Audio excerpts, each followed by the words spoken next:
then I get a little bit terrified, and then I see the look in your eyes. Turn around, bite eyes. Every now and then I fall apart. And I need you now tonight, and I need you more than ever.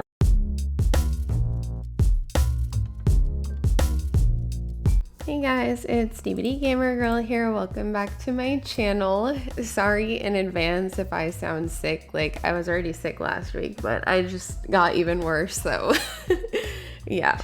But I actually had a funny video idea. This is like based on a TikTok that I actually made probably like 2 years ago at this point, but it was just like the type of people that play Baldur's Gate. And I just thought it was really funny. Like, I feel like the audience for Baldur's Gate is just so varied. Like, there's so many different types of people that were attracted to the game for a variety of different reasons.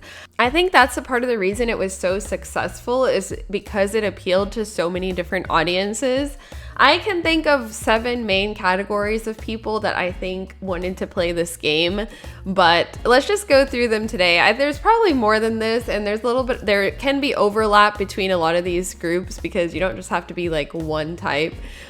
So let's start with the first one, which is obviously D&D fans, like actual tabletop Dungeons and Dragons fans.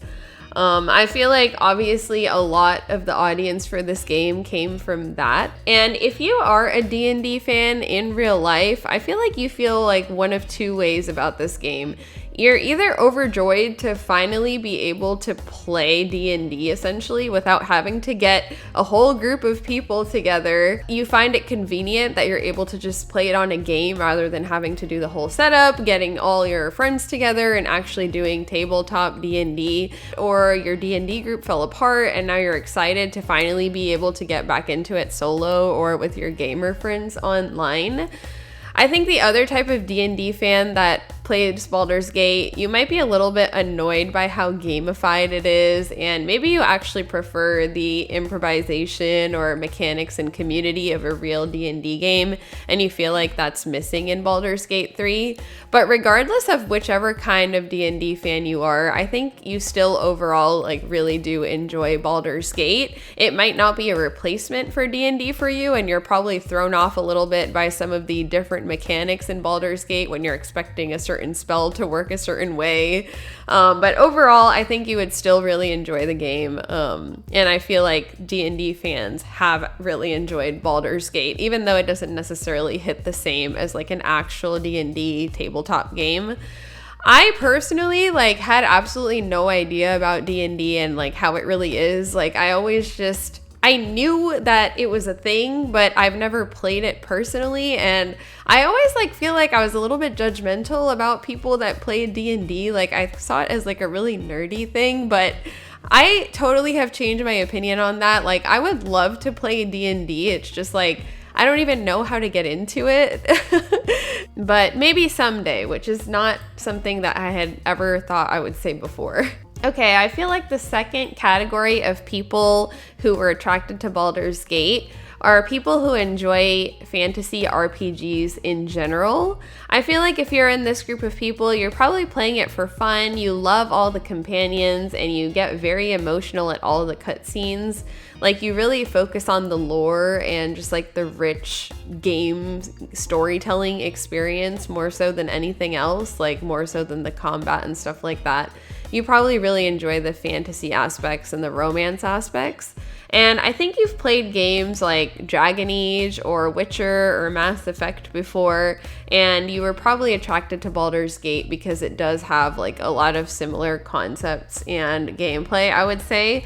It's funny because for me personally, I did it in reverse. Like, I played Baldur's Gate 3 first in this kind of genre of games, and then I was like, I really want to find something similar, and I ended up playing Dragon Age Origins after I finished Baldur's Gate, and I was so obsessed with Dragon Age Origins that I played Origins, Dragon Age 2, Dragon Age Inquisition, and Veilguard all back to back last year, which was amazing. Like, I had so much fun doing that. Okay, the third group of people that I think wanted to play Baldur's Gate were just people who like turn-based combat in general. I feel like that group of people came for the combat system specifically and don't necessarily care about the lore or the romances. I feel like they probably play the game more strategically because honestly, I feel like turn-based combat is a very specific type of gameplay and not everybody is a fan of that. Baldur's Gate, for me personally, was my first turn-based combat game ever, and though it took a while to get used to, I kind of like that style of gameplay now, but I do feel like it's very specific and it's definitely not for everybody. So I'm sure there's a category of people who came to this game specifically because of the combat system. Okay, the fourth and I feel like biggest category of people, like maybe I'm biased and that's why I think this is the biggest category of people that were like unexpectedly attracted to the game, are people who essentially just wanted to use it as a dating sim. Like, they have no idea what D&D is. They have no idea about the old Baldur's Gate games. They don't even know what turn-based combat is probably, but they work through all of the unknowns just to make it to that vampire romance that they saw on TikTok, all the thirst traps of this vampire that they saw on TikTok that made them get the game out of curiosity essentially. And then they were like wondering, what are all these random battles? Like, why is this not just a dating simulator? And I do have to say that I am this category. Like, this is the category that brought me to Baldur's Gate because I was on TikTok just seeing all these thirst traps of Astarion and it just like piqued my curiosity way too much, and I was like, I need to get this game. And then I started playing it and I got so obsessed, and obviously my love for Baldur's Gate goes way beyond Astarion at this point, but it's kind of funny to me that there is a huge category of people that literally came from TikTok thirst traps or just seeing edits or memes of the game and it made them interested.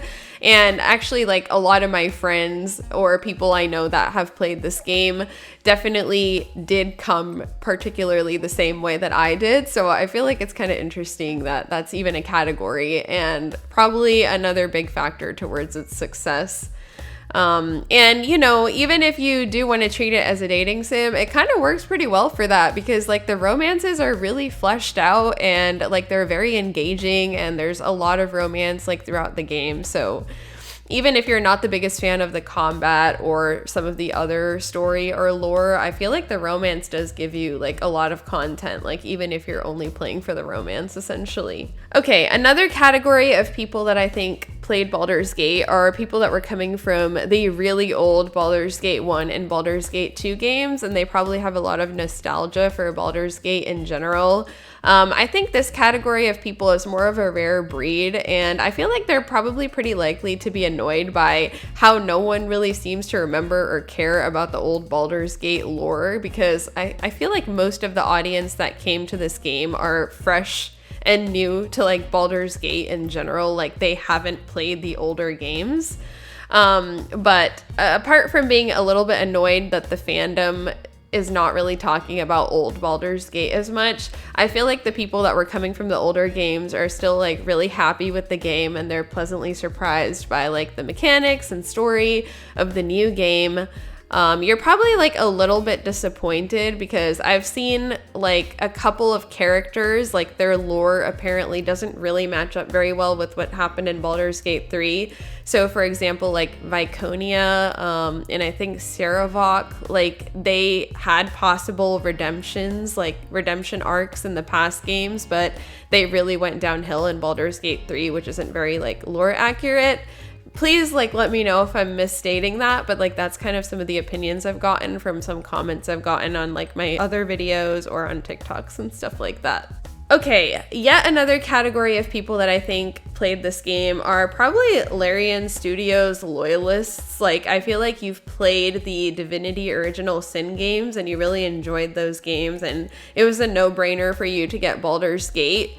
Like, to me and to some other people, like, Larian Studios is like a totally new name. Like, I haven't played any games by them before, but if you were always a fan of them, I feel like that's very iconic because they are obviously an amazing studio, and I feel like it's like one of the best experiences I've had with games in terms of them actually listening to their player base, always giving updates. Like, everything is free. It's just like one of the best experiences that I've had with like a gaming studio, like, and how much they listen to their fan base.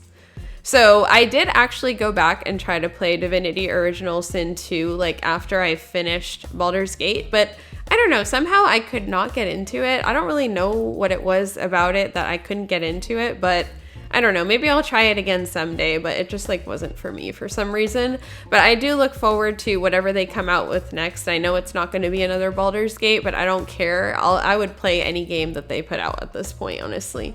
And last but not least, another category of people that I think wanted to play Baldur's Gate are the latecomers who saw that this random Baldur's Gate 3 game won Game of the Year and they wanted to try it after that, which is very valid, honestly. Like, if you had never heard of Baldur's Gate 3 and then randomly see it winning Game of the Year, which based on like some of my TikTok comments, it did seem like there was a good amount of people who didn't really hear much about Baldur's Gate until it won Game of the Year, and that piqued their interest. So I think that's probably the last final category wave of people who got into the game. And it might also be people whose interest was piqued by seeing the initial Larian Studios trailer with the bear romance scene, like the infamous like bear romance scene that a lot of people that hate on Baldur's Gate like use that scene to talk about how the player base is so weird and stuff like that. But I feel like that scene also worked to like provoke people to be curious in the game. So, I mean, I think it kind of did its job, but yeah. So those are the 7 categories of people mainly that I think were attracted to playing Baldur's Gate. And generally, I feel like everybody was happy with how the game turned out.